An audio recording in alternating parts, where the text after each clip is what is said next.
स्वार्थी मालिक। दक्षिण भारत में एक छोटा सा नगर था जिसमें वर्धमान नामक एक व्यापारी रहता था। वर्धमान के पिता वैसे तो उसके लिए अच्छा खासा धन और कारोबार छोड़ गए थे, किंतु फिर भी उसके मन में एक लालसा थी कि वह किसी न किसी ढंग से और अमीर बन जाए। इतना अमीर कि चारों ओर उसके नाम के चर्चे हों। यही सोचकर हर समय उसके दिमाग में यही चलता रहता था कि अधिक धन बनाने के कौन कौन से रास्ते हैं। वह रातों को चारपाई पर लेटा लेटा यही सोचा करता था। खूब सोच विचार करने के बाद वह इस निर्णय पर पहुंचा कि धन कमाने के 6 मार्ग हैं। राजा की चाकरी, खेती, विद्या, व्यापार, ब्याज बट्टे का काम या अपना कारोबार और भिक्षा। उसने सोचा कि मुझे इन्हीं में से कोई मार्ग चुनना होगा। अब उसने एक एक मार्ग का विश्लेषण करना शुरू किया। राजा की चाकरी में दिन रात ओहदेदारों को प्रणाम करना पड़ेगा और उनकी डांट भी सुननी पड़ेगी। फिर भी क्या भरोसा कि वह कब तक में अमीर बनेगा। राजा खुश हुआ तो हुआ, न हुआ तो ना हुआ। विद्या, व्यापार और खेती करना उसके वश की बात बिल्कुल नहीं थी। न तो वह अधिक पढ़ा लिखा था और ना ही किसानों जैसी कठोर मेहनत उसके वश की बात थी। ब्याज पर धन देकर सूदखोरी से धन कमाने में रकम डूबने का खतरा था। भिक्षा मांगने का अर्थ है बाप दादा के नाम पर बट्टा लगाना। अब क्या व्यापार? हाँ, व्यापार ही ठीक रहेगा, मगर देश में नहीं, विदेश में। विदेश में ही 4 पैसे मिल सकते हैं। यही निर्णय कर लिया था वर्धमान ने कि वह विदेश में व्यापार करेगा। उसने अपने कुछ साथियों को इकट्ठा करके अपनी योजना को विस्तार से उन्हें बताया कि हम आसपास के गांवों के किसानों से सस्ता अनाज और लकड़ियां आदि खरीद कर बड़े शहर में ले जाकर महंगे भाव से बेचेंगे। इस प्रकार हम अमीर बन जाएंगे, क्योंकि खाते पीते घर का होने के कारण वर्धमान की पहले से ही बड़ी धाक जमी हुई थी और सभी लोग उसे काफी समझदार मानते थे। इसलिए सबको उसकी योजना अच्छी लगी। अतः उसके सभी साथी उसके साथ सहयोग करने को तैयार हो गए। फिर क्या था, देखते ही देखते तैयारियां होने लगी। एक मजबूत सी बैलगाड़ी और 2 बैल खरीद लिए गए। आसपास के किसानों ने सस्ते दामों पर माल खरीदकर गाड़ी में भर लिया। इस प्रकार से वर्धमान साथियों के साथ माल से भरी बैलगाड़ी को लेकर शहर की ओर चल पड़ा। बैलगाड़ी पर बोझ कुछ अधिक ही लाद दिया गया था। बैलों का गाड़ी को खींचना बड़ा मुश्किल हो रहा था। फलस्वरूप घने जंगल में जाकर एक बैल चक्कर खाकर गिर पड़ा। उसकी एक टांग में जख्म हो गया। यह देखकर वर्धमान और उसके साथी चिंतित हो गए। घना जंगल और गाड़ी पर लदा माल, एक तरफ जंगली जानवरों का खौफ, दूसरे लुटेरों का डर। चिंता के मारे उनका बुरा हाल हो गया। देर तक सोचने के पश्चात वर्धमान अपने 2 साथियों को बैल की देखभाल के लिए छोड़कर बाकी साथियों को अपने साथ ले शहर की ओर चल पड़ा।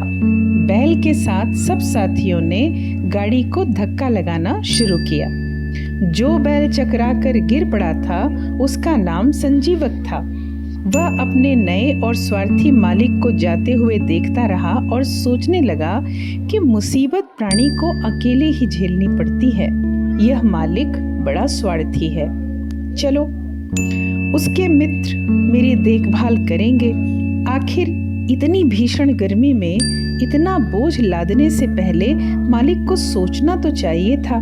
खैर, आजकल सभी एक दूसरे से स्वार्थ के कारण जुड़े हुए हैं। उधर वर्धमान के साथियों ने सोचा कि इस लंगड़े बैल के कारण हम क्यों अपनी जान जोखिम में डालें।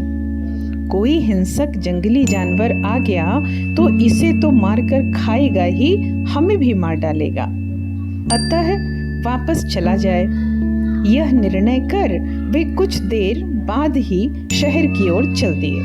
वर्धमान उन्हें रास्ते में ही मिल गया।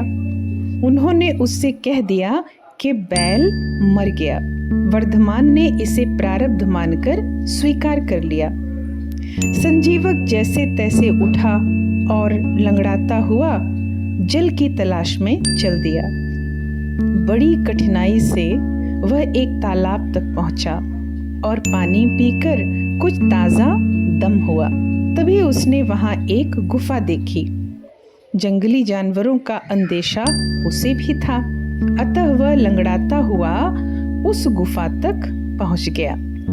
सुरक्षा की दृष्टि से वह गुफा ठीक थी, वहां वह आराम से रह सकता था। जलाशय निवास के पास ही होना चाहिए। अब संतुष्ट होकर उसने कुछ नरम घास खाई और जाकर गुफा में पड़ गया। इसी प्रकार संजीवक के दिन गुजरने लगे। वन औषधियाँ और नरम नरम घास खाना और ठंडा जल पीकर आराम करना अब यही संजीवक का काम था। फलस्वरूप न केवल उसका जख्म ही ठीक हो गया, बल्कि अब वह पहले से भी अधिक बलशाली और तंदुरुस्त हो गया। देखने में अब वह बैल कम, सांड अधिक लगता था। एक दिन की बात है, पिंगलक नामक एक सिंह पानी पीने के लिए उस तालाब पर आया। उधर संजीवक भी अपनी गुफा में बैठा खंखार रहा था। पिंगलक सिंह अभी तालाब पर पहुंचा ही था कि संजीवक बैल की हुंकार सुनकर डर गया। पिंगलक सिंह ने इतनी भयंकर आवाज पहले कभी सुनी ही नहीं थी। वह घबराया और बिना पानी पिए ही भाग खड़ा हुआ। उसके पीछे पीछे दूसरे जंगली जानवर भी भाग लिए। सब के सब जंगल में इधर उधर छिपकर बैठ गए। सत्य है, जब जंगल का राजा ही किसी के भय से भाग खड़ा हुआ हो तो छोटे जानवरों की तो बिसात ही क्या है। उसी जंगल में करकट और दमनक नामक दो सियार पुत्र रहते थे। उनका पिता कभी पिंगलक का मंत्री हुआ करता था, किंतु पिछले दिनों ही उसकी मृत्यु हो चुकी थी।